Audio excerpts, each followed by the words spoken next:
My name is Madeleine, and when I was 12 years old, I wrote a book about Antarctica.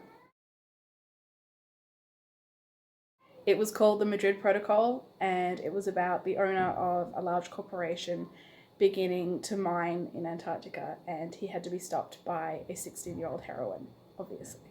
Years later, now that I have my own children, I've taken them to the TMAG, I've taken them to the Antarctic area in the museum, and the information that we have there is pretty much exactly the same as it was when I was growing up.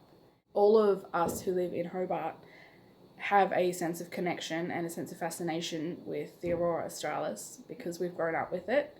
It's part of the waterfront landscape down there, but we don't really ever interact with it. It's not accessible to us. The information in the museum is about the history of Antarctic exploration. It's not about what's happening down there now.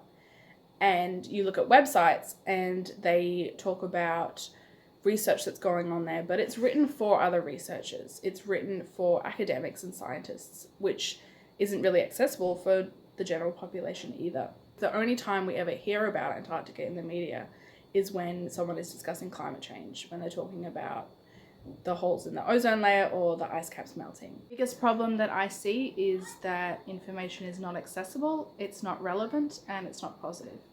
So that's what we need to focus on fixing. I love travel and photography. At the moment, I'm also a student at a design school called Foundry on the waterfront. People ask me what I do there, and I tell them that I design things. But really what I do is I solve problems. I solve very complex problems with creative solutions. And I would love to be able to solve this one.